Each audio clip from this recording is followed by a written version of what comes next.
Welcome everybody to Dead Talk Live, and today we have with us producer, writer, director Brett Simmons. Brett, how you doing?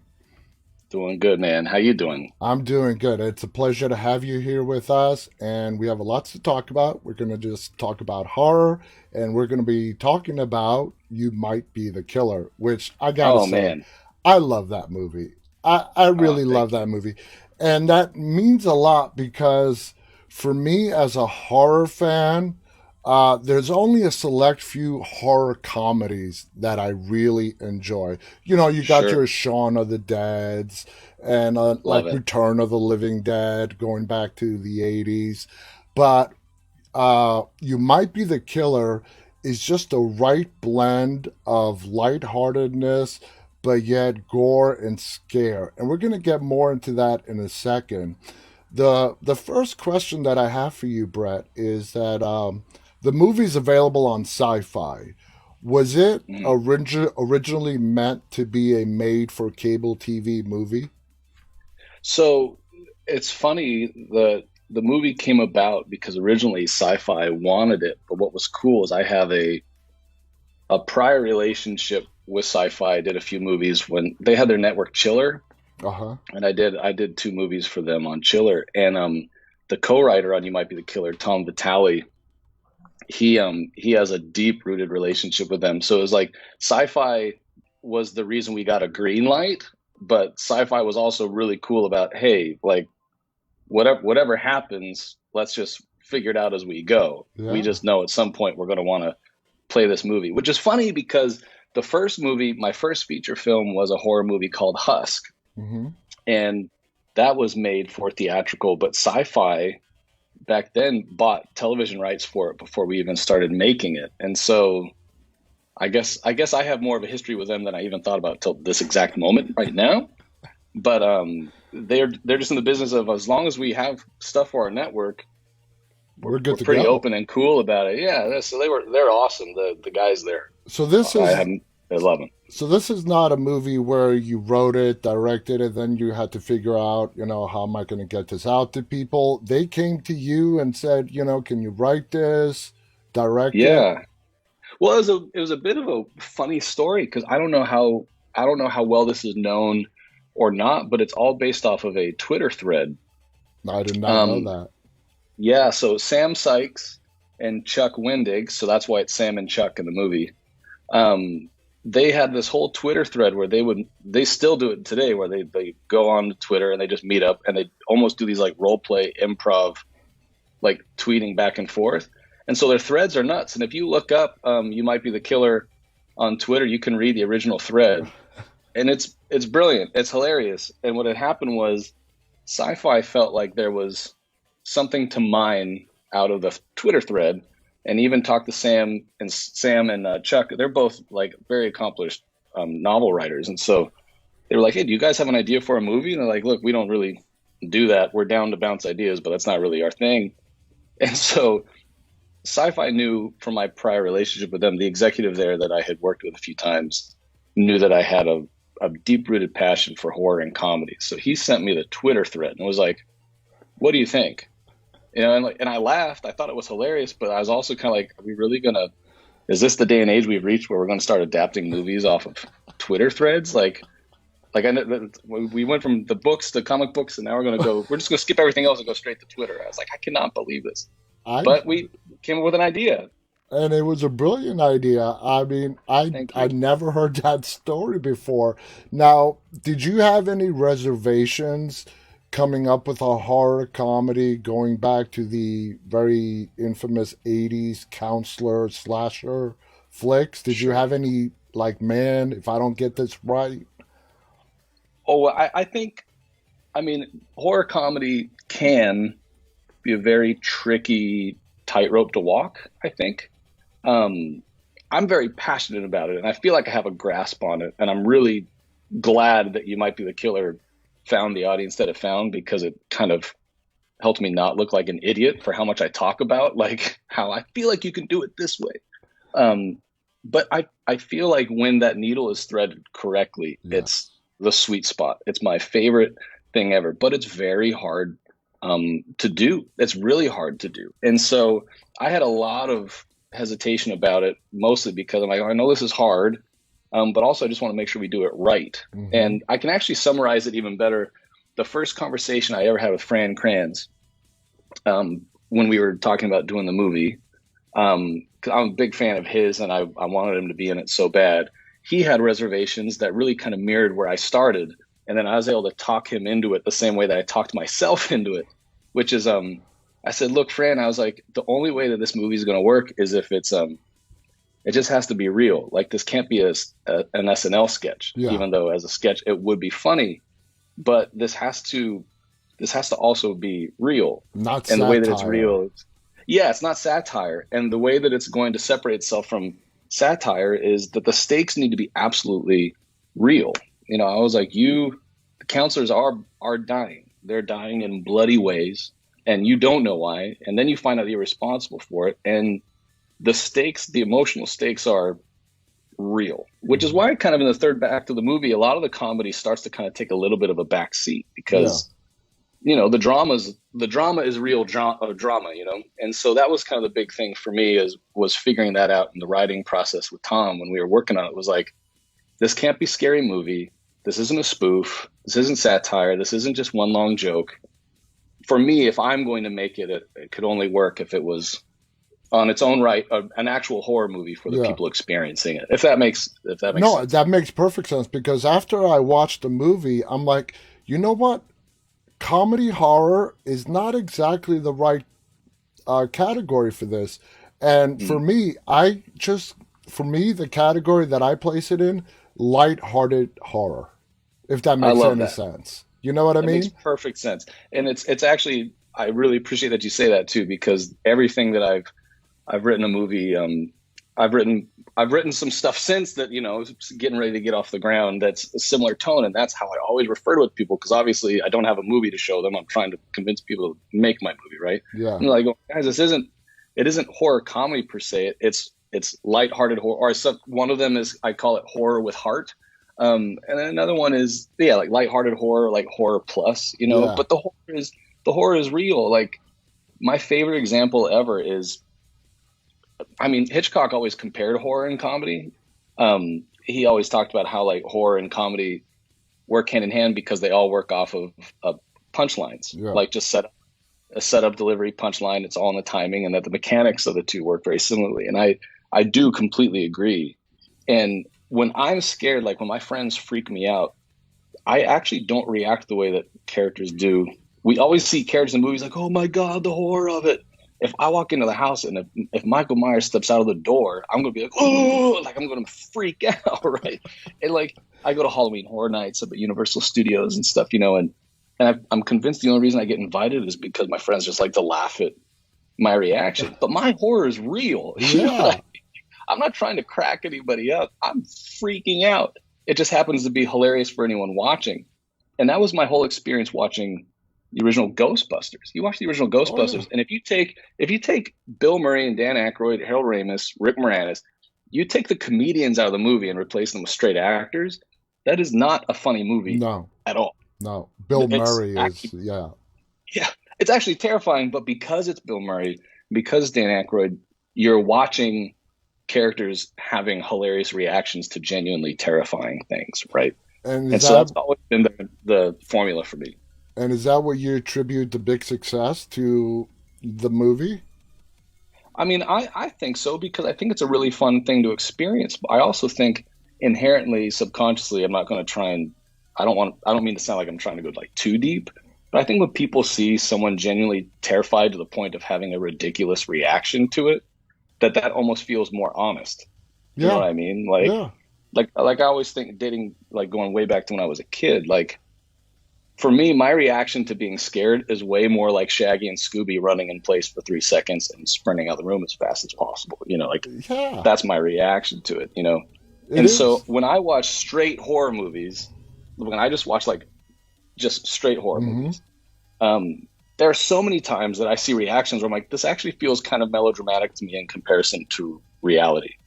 Like I feel like this person would deck Ghostface in the face, or slam a door on Michael Myers, or just like, oh shit, just that's my opinion of it. And so sometimes I feel like horror movies tend to lean a little melodramatic. And Yeah. when I was like going back to when I first started writing movies, I can see the trap that you kind of fall into because a lot of horror movies are written by younger writers. Horror is just the easiest way to get a movie made and break in. Yeah. And I'm not saying all of them are, but I'm saying it's common. And Mm-hmm. it's common when you're writing a script and you're dealing with an intense situation. You have too much time to think about what should happen in this moment, that's what you end up writing. You know what I mean? Like, Yeah, okay, well, strategically, you should do this. I But the totally characters don't have time to think that. no, no, I totally understand. So your background, I mean, were you writing comedy stuff before horror, or which came first, or was it always together? Awesome question. What's really funny is I've always been a horror movie fan, Mm-hmm. but I've also always been a scaredy cat, big time. I mean, I'm not even afraid to say it. I have a photographic memory, and my imagination is my worst enemy sometimes. And so, horror No, movies it's tend to not. wreak a It's lot of not havoc on me. uncommon. It's not that uncommon. A lot of people writing, acting, directing horror is their way of facing their fears. Yeah, no, it's true. It's so I've always been a fan in that way. Like it was always a horror movies have always been a great outlet to me. Like I've always loved it, but I never saw myself being a horror movie guy. When I went to film school, everything I made was comedy. It was just comedy, comedy, comedy, comedy, comedy. But everything I was watching in my free time was like Hitchcock and John Carpenter and any new horror movie that came out in the theater. That's where I was. I was seeing more of those than I was seeing the comedies. So what had happened was when I was graduating film school for my senior thesis, I was so frustrated with some of the horror movies I'd seen. I was like, I'm going to take a crack at this. I've heard people talk about how similar it is, and I felt like I had gotten my comedy itch out pretty Mm-hmm. thoroughly. And so I was like, I'm going to make a horror movie. And it was a short film version of what became my feature film, Husk. It's a short Mm-hmm. film called Husk. Yeah. And it ended up going to Sundance. Like, it went to Sundance. It was the first, I went to Chatham University. It was the first Chatham University movie to ever Wow. make it into Sundance, and that was nuts. And I found all my success post film school came from the little horror movie that I made, and then it became my first feature. So it's almost like horror found me. And I think it was just kind of always there. I just never knew it until And you the last. blended your comedy background with your newfound love, I should say, for horror, and Yeah, it was a perfect recipe. Now, besides the references in the movie, and I love the references to all the horror classics out there. When thank you you. were writing this, what did you draw for inspiration? Um, well, I mean, I'm a big fan of I mean, any campground slasher movie is high on my list. I mean, I love Friday the 13th. I've watched all of those relentlessly, and like Basket Case, and like I love the genre, specifically in the campground. But for me, the thread that Sam and Chuck had was based on a campground, so I didn't really have to choose it. But when it came to trying to adapt it, like Tom and I were when we were adapting and kind of thinking through, like, okay, what the heck would the story be? In my mind, I was like, in the '80s when these movies were written, these stories were relatively new, and the movie industry was in a very different place. Oh Whereas yeah, now with online and streaming and social media, I was like, everyone is so savvy. If a camper goes to camp and someone dies and they aren't thinking about Friday the 13th, that's actually more of a stretch than thinking about it. You know what I mean? I exactly. was like, if I was at a camp and no one was talking about Jason once, I'd be like, okay, this is weird. Like, there isn't a world where we aren't aware of these movies No. anymore. And I think people really have tried to avoid that for a long time. And so when we did this, that was one of my first contributions to it was um, this movie has to acknowledge these movies because anybody in this situation would. Not even to be funny. Like it doesn't even Yeah, need to be referenced as a joke, just simply as an awareness of it, yeah, because it's impossible to think that someone wouldn't be aware of it. People haven't even seen the movies would go to a camp and at least be aware in the zeitgeist of pop culture, like that this exists. yeah, That yeah. was kind of my Absolutely, thinking on that. absolutely. Now, what a huge factor to the success of this movie is Fran and Allison. Okay, They're their awesome. dynamic, and just in the beginning of the movie, he's running from a killer, and the whole sequence of him trying to use his phone and you got to Right. wipe the blood off his face so he can unlock it. And Allison was amazing. Did you know you wanted Allison for this and Fran? I know you mentioned earlier that you Yeah. sort of had to talk Fran into playing the role. How about Yeah. Allison? Well, Allison didn't have to talk her into it either. She was game because the script just kind of like Fran wanted to do it. He just wanted to make sure that I wasn't like some jokey director. It was like he just wanted to make sure I was on the same page as him, right? Yeah. Whereas Allison, same. She just when she read the script, she just got it. She was like, "Yeah, I get it. I get their relationship. I get why they're talking. I get the tone in which they're talking. You know." And I didn't know. So I'm big fans of both of them. But what had happened was, and this is part of the bigger story of just the whole process of making You Might Be the Killer in general, was that it went from Twitter thread to script to production to post production to premiering at Fantastic Fest in less than 5 months. Whoa. Um, it was really That fast. is unheard of. It was very, very fast. And because Yeah. this was that the green light we had gotten for sci-fi was at that point um, kind of based on the condition of we just need something to play in the fall. We need something to play during Halloween time, you know? Yeah. And and so the clock was ticking real fast, but that's what released the money and flipped the green light on. So but all that existed was a Twitter thread. So writing the script was like a fever dream. It was just so fast. And then we were in production. I mean, we were actually doing our rewrites while we were in pre-production on the movie.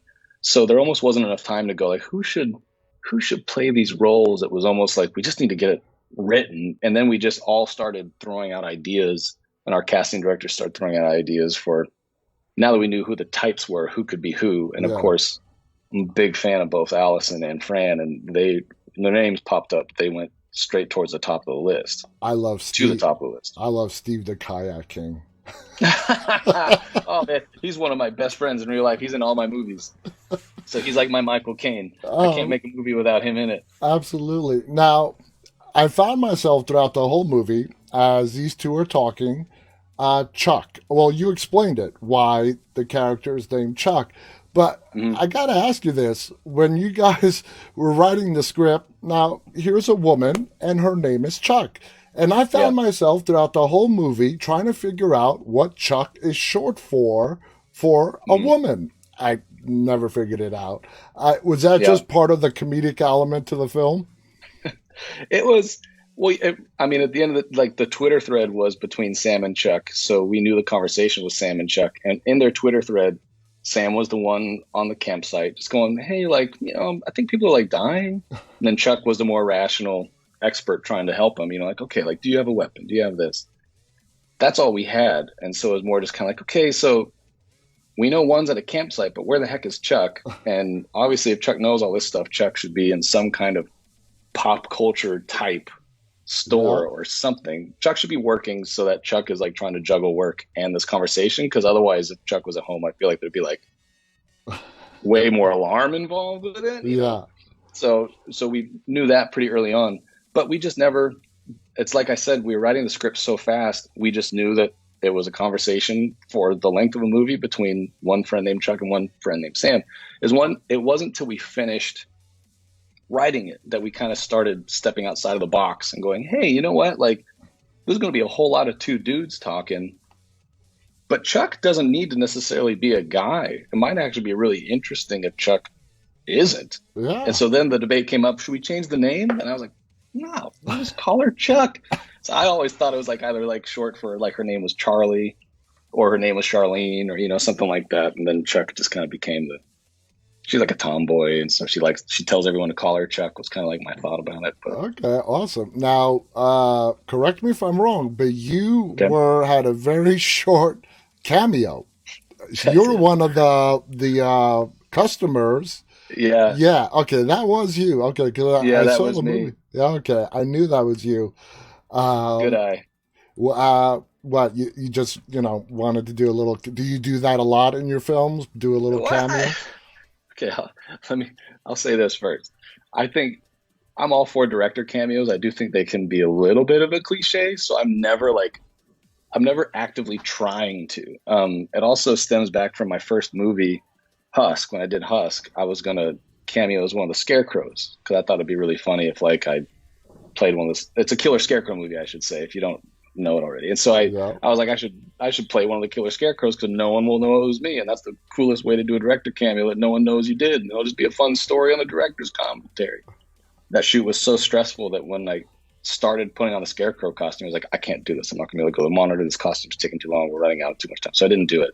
And ever since then, I was like, production's too stressful for me to worry about putting myself in front of the camera. But then every single movie, there ends up being something where production's like, you should just jump in there and do it. Because I have an acting background. I used to act. Yeah. And so everyone that knows me and finds that out, they're like, oh, you should jump in there. You jump in. I'm always like, nah.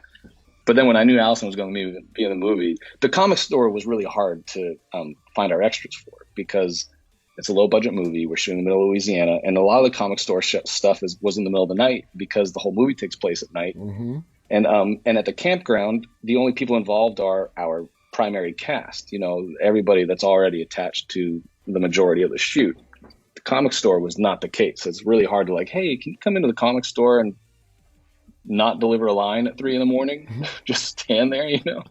And so it was also by necessity. We were like, we need someone to just be standing at this counter and have a reaction to Chuck when she hears that Sam chopped someone's head in half. Yeah. And I was like, I can do that. The irony of it is that I needed more takes than Allison ever needed. Allison was prepared professional, and then I'm sitting there just going like, can we get one more take? I don't know if I liked my reaction on that one. And it's funny because your scene is like a split second. Fast, yeah, you would. I'm actually impressed that you even saw it. No, I did. I did. Bad. I noticed it. Now, the feel of the movie, I'm talking about the film quality, has that 80s feel,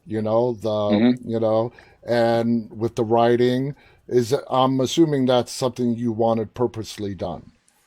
Yeah, I appreciate that you even picked up on it. But yeah, I'm a child of the 80s, and it's just, I think it's so ingrained in me that it's almost like unconscious decision making at times, but it was very conscious with this one. I really I thought this movie was going to be at its best if it felt like and looked like a Friday the 13th movie from back in the day, as opposed to something too modern.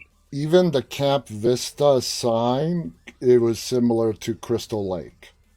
Yeah, we were trying to play with ideas of name. Like me and the production designer Matthew Whittle was amazing. We had a whole brainstorming session just on what are riffs on the Crystal Lake name that aren't Crystal Lake, but at least feel like they mirror it just a little bit. But a lot of the references were those movies. Again, not to spoof or satirize, but the idea was like, use this as a leaping off point. This should feel like mid 80s architecture. This should feel like mid 80s design. I see it as more of as a homage to those films, Yeah, really, you're right. It is. It's much more that. Yeah. And another aspect of this film that is really cool is that the kills are not like linear, starting with 0. No, you started out the film with counselors dead, a lot. Yeah. And then you worked your way back and forth. I mean, I think we saw Steve the Kayak King's death like at least 3 or 4 times from he's all dead and different alive, like all over the place. And from all different perspectives and whatnot. How did that idea come to you that you wanted to jump around with the deaths? Yeah. Oh man, I'm so glad you asked this. This is one of my favorite questions with this movie. So, because really, this is like the Friday the 13th meets The Mask meets Memento. Is really kind of like how I like looked at it in my mind. I was like kind of starting the story at almost the end and going backwards. But because the whole idea was, if the mask is possessing Sam, we had a lot of debate of when are we going to reveal this? When are we going to reveal he's the killer? And I thought the audience was going to be too smart for us to draw that out longer than the first act of the movie, and that it would be more entertaining to know it sooner and see how he wrestles with it sooner. Almost like a werewolf movie, like someone the kind guy who has to deal with the fact that there's a full moon out. Like, I'm not a monster, and so anyways, but with his conversation with Chuck, and this again comes right back to that Twitter thread. Mm-hmm. The Twitter thread starts with Sam Sykes tweeting Chuck Wendig just going, "Hey, so I'm at a campsite and I think all the counselors are dead and I'm not really sure how, but do you have any tips of like what I can?" It's a lot like we lifted most of their verbatim conversation for like the first chunk of the movie. I mean, we added our flourishes and Fran and Allison added their improvisations, but for the most part, a lot of that dialogue is pretty Yeah. straight up from what they wrote. So their Twitter thread started with kind of a little bit of a retroactive, tell me what happened, and Sam's amnesia about some of the events or fogginess about some of the events was key to withholding the mystery by Uh-huh. starting at the end. So we knew it was going to be nonlinear. Just because the Twitter thread was, I think at one point there was a idea to play with making it a straight ahead linear story, but it just didn't Nah, nah, wasn't the nah, same. nah. We've all seen. My argument was not that I'm not that it really matters, but my whole argument was that we've all seen these movies essentially. Like You Might Be the Killer should be a horror movie we've all already seen, Yeah. right? Like it should feel like we know this movie. We just don't know what it's like when this is how it's playing out and Sam is the one dealing with it, you know. Mm-hmm. But we all know this movie, and so why start from the beginning? We've already seen that 1,000 times. So that's what would make this one interesting, is starting at the end. But then what happened was all the first drafts of the script, the nonlinear gets really hard to follow, right? Like you're Yeah. kind of trying to track it in your mind, and especially when you don't have the visual of a movie yet and you just have the text on a page, it was really, really tricky for everybody to grasp. And so we were like, okay, what we need to do is we need to start. Maybe we add some titles with a clock, was one of the suggestions that Tom and I got, like 7 p.m., 4 p.m., Mm-hmm. midnight. But what I was arguing was, I was like, the thing is that the clock is, I don't even read the clock when I'm watching movies. Like I just don't, those are details that I miss. 12 o'clock doesn't mean anything to me yet. So it's not always necessarily a fact that I would retain, you know? Yeah. But what's really funny about horror movies, and again, It's the body going count. off of, it's the body count. The body count is the clock that Mm-hmm. you gauge the timing of these movies by, right? There's always an opening kill. We all know this, right? And we all know the biggest massacres are going to be happening later in the movie, Yeah. but we know where we are in the movie. Every time a movie's on TV, right? I know where we're at in the movie based on who's alive and who's not. And so that was kind of my pitch to everybody. It was like, guys, the body count should be the clock. Like if we start every flashback with a tally of who's dead and who's not, the audience is going to get it. And they totally, I mean, I think as soon as we did that in the script, everyone was like, this is hilarious, but Yeah. also so helpful. Yeah. And and then the debate was, well, how are you going to give it away? You're just going to tell everybody how many people are dead in the beginning? I was like, no, let's just say a lot, A lot. and then it'll all unfold. And that's why Sam's like, yeah, I'm not really like, counting isn't really my thing right now. But anyway, so yeah, so the body count was our clock. So let me ask you this. The kills, since there were Mhm. a lot of them, which is your favorite? The head chop. I love the head chop in The half. split in half. Yeah, that always gets a big reaction in the theater because of how Yeah. shocking and fast it was. But that's my favorite. It's just a bloody gag. I mean, I also really liked the I mean, I liked all of them. I just really wanted it to be gory. I was like, because this isn't going to be a legitimate camp slasher if we're not getting buckets of blood Oh everywhere. yeah. But the girl getting her head smashed in the refrigerator was another one where I was door. like, "Ugh, people are going to hate this, but it's going to be awesome." Actually, when she first fell to the ground and the way she was positioned, her neck was like I sort of expected when he was slamming the door for her head to actually become decapitated and to fly Oh, off. I will tell you that idea was definitely tossed around, and it's expensive to do that, and that was the only reason why we didn't. That would have definitely been what I would have rather done, is just popped her head right off. You know, it'd be awesome. Now, watching this, it looks like you stuck to practical effects the whole way through. Is that? Yeah, the whole way through. They're the only. Let's see. No, it was the whole way through. The only thing that we did was, so when Brad gets his arms chopped off, Mm-hmm. he was standing there with his actual arms, and we had to make marks of where I wanted the arms to be chopped off at. And then we had practical stand-ins that we then photographed to basically digitally graft onto his arms. Ah. And so even though there was CG involved with the kill, it was a CG merger of practical elements. But that was, again, one, budget. It was a low budget movie, so CG wasn't completely like within the realm of reality for us. But also, that's true for most horror movies like this. Most of Yeah. them are low movies, Oh yeah. and the charm of them has always been practical kills. Like I feel like even a bad practical kill feels so much better than a good Yeah. one. CGI. And so I was telling everybody, I was like, listen, we got to do everything practical. And if the practical falls apart and doesn't work, it's okay because we're working in a movie genre and Yeah. space. That happens all the time in movies that we love. Yeah. Yeah. Absolutely. Now you co-wrote this with Tom. Is most of your writing experience with a co-writer, or is it mostly solo? And I mean, is it 50-50? I, I mean, I would say it's 50-50. I definitely, um, the thing is, I really do like collaborating. The way I always phrase it is that I'm definitely a director first before I'm a writer. And so sometimes the director needs to be forcibly removed from the room when I'm writing, and I'm not always so good at removing him myself. And so having a co-writer is great because they kind of help maintain some objectivity. And what I Yeah. mean by that is like if I'm excited about a movie that I'm writing, I can sometimes get hung up on very directory things Yeah. that are getting in the way of the story. Like, oh, but this scene could be so cool, even, and I can't see. I almost like get so hung up on how cool the visuals of this could be, or an audience reaction to this, that I sometimes lose grasp on whether it's actually right for the story or not. It's good to have So somebody there to check you.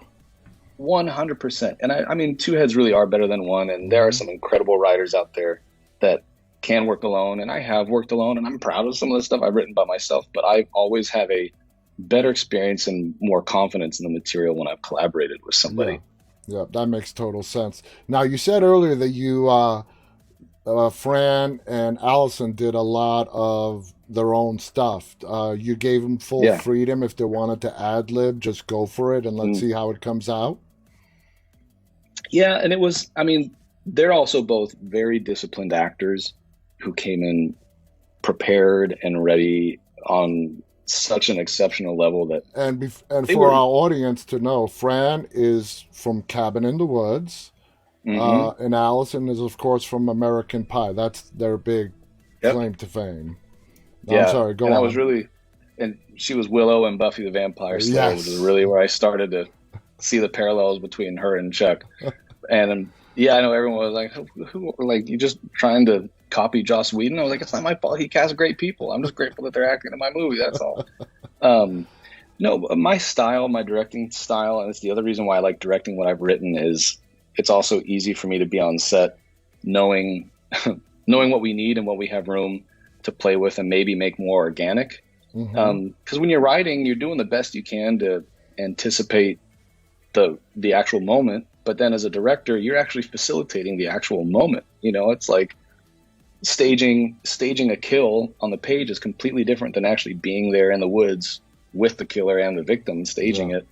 And sometimes the reaction that an actor wants to give is actually more accurate than the one that's written. This isn't everybody's process, but for me, the magic of making movies is that like I mentioned, I had some acting experience is just because when I was first pursuing film, the first lessons I ever got in directing were all in theater. Hmm.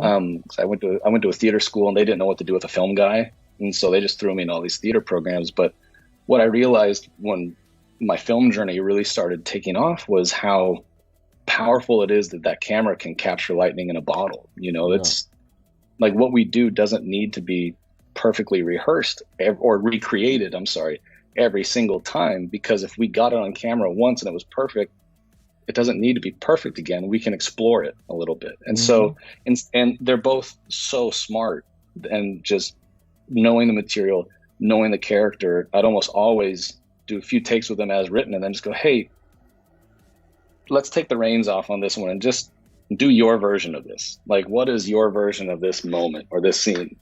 And every time they do it, I'm never disappointed. Most of them go into the movie. It's awesome. Now, we as the audience, we got to see the final product where, they're talking to each other on the phone. Now, when they were filming this, how did these two work it out, not actually physically being in a scene together throughout the whole movie, but being together on the phone throughout the whole movie. How did they handle that? Man, that's another great question, man. I mean, it is funny when this is something I'm very proud about with the movie, but you're absolutely right. When you actually think about it, it's kind of an odd thing. Yeah. They have so much chemistry together without ever being on screen. And I feel Hmm. like that's the biggest compliment I can give to their performance was how they radiated chemistry with each other without ever actually being in a physical space together, Exactly. right? Yeah. And because of the schedule is as such that we had to shoot all of Allison's scenes together Hmm. at the comic shop because of just the comic shop was a functional operating comic shop, which yay for them because I miss comic shops and I'm glad to know that there's some still open. How But many days did you have with it? Just one night or we two two two nights, nights? so we had Okay. two 12-hour nights, Okay. and so it was very fast. But I was just very deliberate about what I wanted to do with it, so we were able to do it. But it meant that there was no luxury of like there was no room for her to come to a camp and Yeah. sit behind a camera and actually act with Fran on the set. Hmm. Fran came to the comic shop to see Allison just because they know each other and say hey. But again, like she didn't actually really need him there to be reading the lines, and he didn't really need her to be. They knew each other already, and they just got the characters so Hmm. well, So it was kind of a funny thing. A lot of times I'm playing Chuck, like off camera for Fran, and a lot of times I was also playing Sam for Chuck off camera in the comic shop. Yeah. But it was kind of something that we just had to trust, Like when we were filming, I was like, I just got to trust that everything that they're doing is going to work together in the edit as well as it's feeling like it's going to, Because and just, I I mean, feel like it did. think about it. Think how hard it is to be, as an actor, to do a whole film where you're talking on the phone and there's nobody on the other end. Right. It is actually acting. And that's the funniest thing is like the best acting you don't even notice, right? Like Yeah. it can be such a thankless thing. Like film in general, like the best Yeah. production designer builds a set that is so good you don't actually notice it. Exactly. Or like the best score that you don't actually really notice. It just moves you. It's just funny. So the But ma- that's how I feel about their performances. exactly. I mean, the makeup was great. The practical effect. Who was in charge of the makeup? Oh, there's a makeup team based out of New Orleans, and they were kind of a younger team who had interned with one of the bigger companies out there. Well, they did a great Um, job. Thank you. Yeah, I mean they are horror hounds, and that was what was so cool was they were again like based off of just the time frame and stuff. There were a lot of limitations based on who was available and how long we could have them on set. And I knew I wanted practical effects through the whole movie, which meant we needed someone who could come be there for the whole movie. Yeah. And so they were really into how ambitious I was with some of the gags we wanted to do, but they also were just giant horror movie fans. And Hmm. so I was like, listen, they get this. That's more than can be said about some people that may have all the tools and all the everything that they need, but they don't really get the genre. And they came Yeah. in just with all these ideas of how to just really lo-fi, practical, pull Yeah. things. Like half the time I go, like, hey guys, like I want to stab this guy in the stomach, and then I want when he has this gator knife, I want him to pull it out, and because it's a serrated like gator knife, Just I want yeah. the teeth to like pull all the guts out with it when he does that. I don't know how to do that. How do you do that? And oh, well, in this movie they did a gag that's kind of like this. Oh, there's also the next thing you know, they had a diagram. They're like just mapping out how we can do it practically on set. And I was just like, That's let's awesome. go. That's Yeah, I awesome. mean, it was awesome. It was so much fun. What was cool about it was everybody making the movie behind the scenes is such a fan of the genre. Everyone was so excited that even when we were doing some of these practical effects, people weren't off in their trailers. Everyone's like gathering around like we're about to do a big stunt. Like, oh, this is gonna be so gross. Just wait for it. Wait for it. Yeah, it was awesome. Okay. Another fascinating character for me was Imani. All right. Now, Mm, everybody else is sort of like the '80s throwback cookie cutter camp counselor. hmm Imani, this beautiful woman, badass, is a counselor, and you're like, when you first meet her, you're like, wow, I would never peg this woman as a camp counselor. Right. Who came up with her character? Was she part of the That whole was Twitter exchange? n- she was not. She was. just kind of she was just born out of the first draft of the script, because what we had thought when we were working on it was we knew that the camp counselors, it's just such a funny line to toe with a movie like this, like we've already been discussing. But again, skirting that line of homage and reinvention versus shtick and satire, right? Uh-huh. But we knew the camp was going to feel familiar to an audience. We knew a killer showing up at a camp is going to be familiar. There's nothing we can do about that. So let's lean into it. Let's make the camp feel a little familiar. Let's make it feel like this exists in a movie they've already seen. Mm-hmm. And with the body count being our clock, and the fact that the body count is really serving Sam's story of how am I killing all these people, most of them also need to feel like some of the archetypes we've seen before. But we knew it was going to be completely stale if that's all it was archetypes. And so we pegged really early on that we wanted Amani to not be the archetype. We're like, we need someone that kind of, as we need one of the counselors to transcend the archetype and be different than we expected. Stand out, right? Yeah, exactly. And same with our final girl. Well, who we find out ends up being the final girl, where it was again type of, we need someone that seems like an archetype who starts to change, right? Mm-hmm. We need someone who kind of emulates the sweet girl, but then starts to turn into something that darker. We didn't expect. Yeah, exactly. Yeah. So it's just kind of playing with the cliches and the expectations as much as we can. But with Amani, I'm glad that you reacted to that, because I was really proud of how that character came together, and her and Sam's relationship. I like that she was really tough, and yeah, you don't expect to see her here, but she also didn't expect to be here, and that's just like with this movie. Yeah. You don't expect to see her in a movie like this, no. And she's not reacting like characters in a movie like this. She's reacting like herself. So it was really fun to play with that. Exactly. Yeah, she was a great addition to the cast, a great character. You know, you had to love her. And we thought she was dead, and then she wasn't dead. She ended up being dead. It was a whole back and forth. Right. What would you say was the biggest challenge in directing this film, if there were any, like some things that you might have gotten stuck on? You know, the hardest thing was I should say the non-linear part of it was the hardest when we were writing. Mm-hmm. Because we were just having to Tom and I were just needing to put cards on the wall. I mean, he's in New York. He's based in New York. I'm based in California. So we were also writing from opposite coasts. Yeah. But we each had like our diagrams of mapping out, kind of timeline. The writing process was so hard writing nonlinear. Like, if anybody out there listening wants to write a nonlinear movie, just be prepared. It sounds so much more fun than it actually is. It's rewarding, but it's hard work. But shooting a movie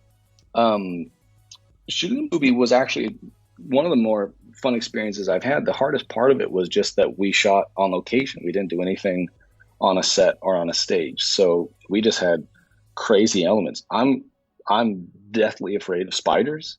And when you're filming in an actual Louisiana swamp at an actual campground in the middle of the night, I mean, the spiders were attracted to our lights. And I mean, and the spiders would be like trying to hold my fingers to my face so you can get a reference. But they were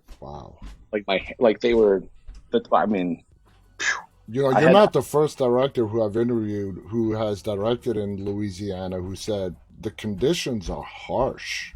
Real harsh, because it's hot. So during the day, it's hot and humid. And then at night, it's also still hot and humid. But then you have just the elements are really brutal. Like the swamps, vegetation, the spiders. Yeah. And my hat is off to the grips too, because it's even worse for them. They're the ones having like set up lights in the middle of all this brush and swamp and like muddy earth. And so I would say that being on location was probably the hardest part. But again, it was never like a nightmare. The schedule was tough too, because we didn't have a ton of time to shoot the movie. We shot the whole movie in 15 days, which was the fastest I've ever had to shoot a movie. Wow. But it worked because Fran and Allison were just so prepared, and then I came prepared I didn't mess around with stuff I didn't want to do. So it worked, but it was a lot of work. It was hard. Now you have almost equal credits in directing and writing. Would you feel comfortable writing something and handing it off to another director? That's a great question. I would be so curious to hear what other writer directors have to say about it. Because for me, if I have an idea for a movie that I think is worth writing, oftentimes I also feel like it's worth directing. And it's really hard to separate the two. Like I said, the writer and director in me don't separate from each other very well. But some of the best writing experiences I've ever had, I had writing for other people because it was almost like, hey, that's an idea that you're wild about. I think it's cool enough that I could come up with something fun with it. And it's almost like not directing it. Like I mentioned Yeah. earlier when we were discussing, like the director never comes in the room for those Mm-hmm. scripts. And that's always a lot of fun because I'm no Yeah. longer worried about, like, I wrote an action movie and I was just like, you know what?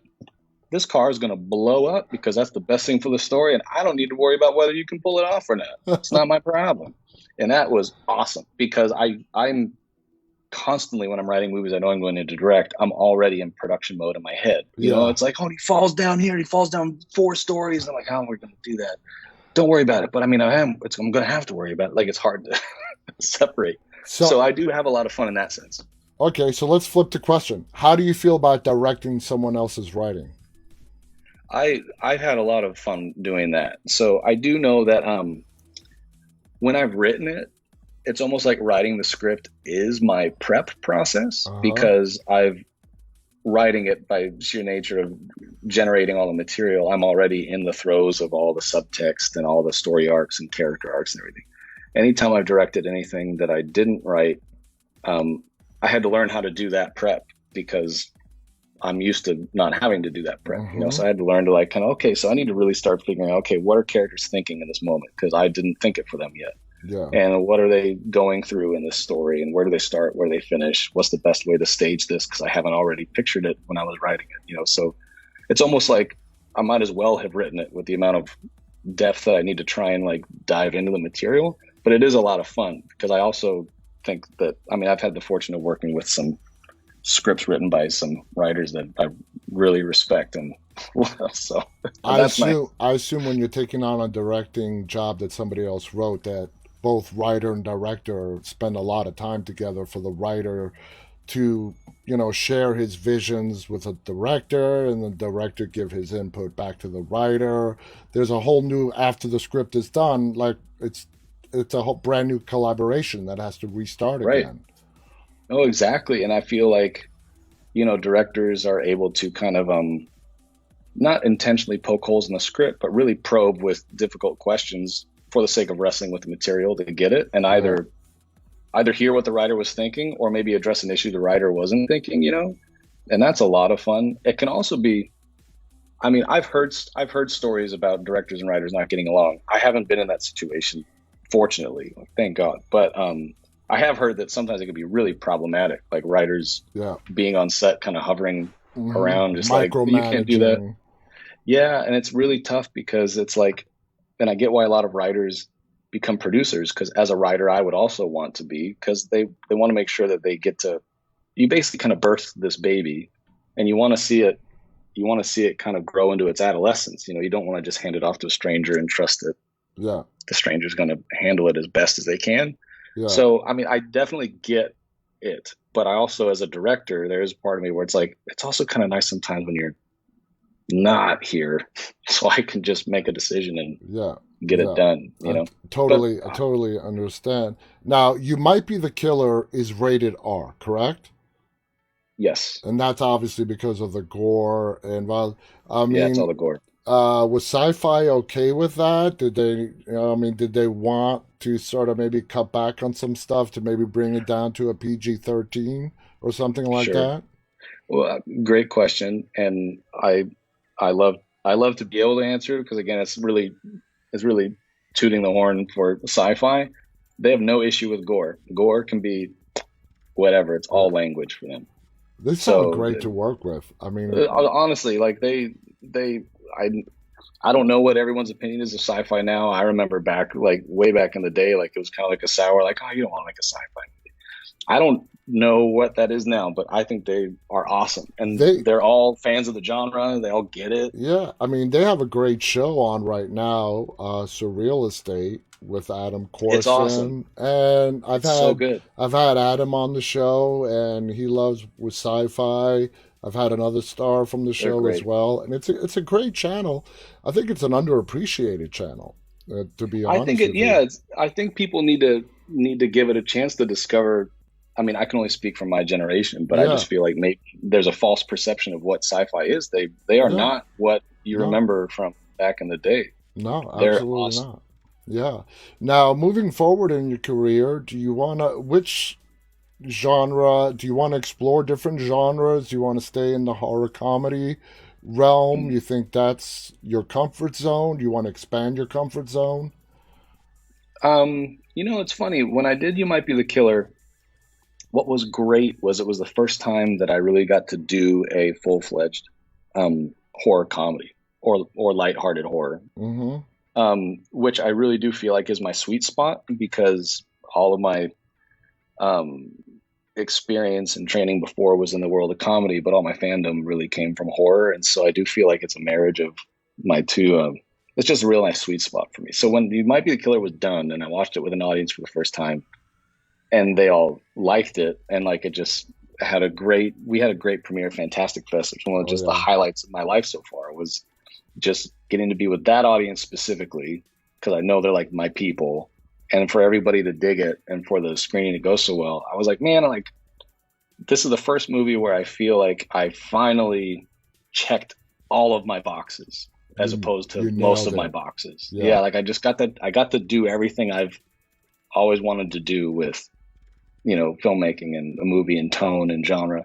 So I'm really trying to stick with it because I really only got to do it with You Might Be the Killer, and I'm not done yet. So I'm trying to do some more. So everything I've written since has definitely been leaning into that side of my taste. But I mean, to answer your question, so sticking with the lighthearted horror, kind of horror comedy space is very much something I'm excited about. But I'm also really excited to dive into some action. I love action Yeah. movies. I love the pacing and the energy of it, and I'd be up for directing a straight comedy too. Yeah. Comedy is I think you'd be great. always great. Now, Thank you. you said you're a child of the 80s, so am I. It's true. Hypothetical question here. If you had a chance to reboot a movie from the Oh, 80s, which one would you pick? oh gosh, this is so hard. I mean, I it's like, It's real hard. Let me think. Um, Hold on. I'm trying to think myself, like which Well, one. I'll say I'm not saying this is my answer. I'm hoping that if I start talking about this, that the actual answer will come to me. But I did have a chance to pitch a remake of Pumpkinhead, and Oh, um, and what was cool was I love Pumpkinhead a lot. And when I was thinking about what I would do, I was like, what do you even do? How do you even touch that? But then when I started thinking about it, I was like, this could be kind of cool, and this could be kind of cool. And I realized, oh, this would actually be there's a yeah. lot of fun to be had with these movies. So I did think about that. It's just so tough It because is. like There's so many. I mean, Sleepaway Camp, Pumpkinhead, awesome. awesome, awesome, awesome. And what do you think of horror today compared to the horror in the 80s? You think it's progressed? Do you think it's become maybe a little bit one dimensional? You could say it was one dimensional in the 80s with it all Yeah, being slasher. Now it's a lot of mostly paranormal stuff, which I do love very yeah, much. There is yeah. some Me too. slasher movies. I always appreciate like what you did when someone can make a modern day slasher flick, especially in a campground that's so cliched, and yet make it fresh, new, and exciting. Uh, Yeah, thank you. I really appreciate that. I was hoping, but you can't control whether you actually succeed at it or not when you try. But it's funny. I think the time that I mentioned earlier that when I finally did make a horror movie, my short film Husk, it was kind of birthed out of a frustration I had had with the horror movies I was seeing, and that was in the early 2000s, like yeah. between 2000 2005. I wasn't like super stoked. There are a few kind of cool horror movies, but I wasn't overly. I mean, my favorite horror movie I saw from that time period was The Ring, Yeah, um, and I still love The Ring. But I was otherwise really frustrated with the genre. What's crazy is when you think about it, the 80s, what was so exciting about the 80s and also so charming about all those movies that we love was that they didn't really know what they had, right? Like and they didn't really know the rules, and they And the didn't really know what critics they ripped could do, them apart. couldn't do. Right? No, exactly. I Yeah. mean, Now they're classics. exactly. That's Yeah. the thing is like, well, when they came out, they just weren't understood. But because they weren't understood, they also weren't really restrained. Yeah. And that's the magic of those movies. Whereas then I think you kind of start to roll into the 90s and into the early 2000s. And I feel like what became stale was the awareness of it. And now everything did feel restrained. It was kind of Hmm. like, to me, the era of make it as scary as you can, but if you can also make it PG-13, that'd be great. It was like it's Exactly. trying to put as much as they could into a box. Yeah. And I personally think the challenge of that sounds exciting, but I think with a lot of movies that I was seeing, they all just felt restrained. They didn't feel like a genuine form of an expression or story to I me. hear And you. I'm keeping it general. I'm not saying any names of No, no, movies no. I because hear you. I hear you. I'm just being general. And but though what I did think was cool was that the pendulum, which always swings back, really did start to swing back, and horror movies again began to become the expression of an artist and a little bit more out there and a little bit more unrestrained. Like I'm a huge fan of James Wan. I think James Wan Oh, is do you know today? amazing. Today his new movie *Malignant* came out. Malignant came. I'm 100% watching it. I'm hoping to go to a I'm gonna theater. watch it tonight after the show. It's on HBO Max, right? I Yeah, mean, yeah. I definitely HBO do it too. I Max. have no reason to plug it except that I just am excited I to know. watch it. Me It's too. I'm insane. excited to watch it as well. But Anyway, he's a Brett, perfect example. we are out of this hour. Just freaking flew by. We're literally out Holy of cow! time. Yeah, it's been an hour. Dang! It's been an hour, dude. It's Wow! been a blast talking to you. Thanks, I man. always Hey, love same. talking to fans. You Could Be the Serial Killer was brilliant. You Might Be the Thank Serial you. Killer. Sorry, it was brilliant. You did a great job. It was Thank you. funny, lighthearted. I would call it a lighthearted horror as opposed to a comedy horror. That's how I would classify it. Thank you so much for being on our show. We got to Thanks bring for you having back me. on again. I look forward to your future stuff. Thank Thanks, man. you to our audience who tuned in tonight. Stay safe. Have a good weekend. And until next week, on behalf of Brett and myself, stay safe, stay walking. Good night.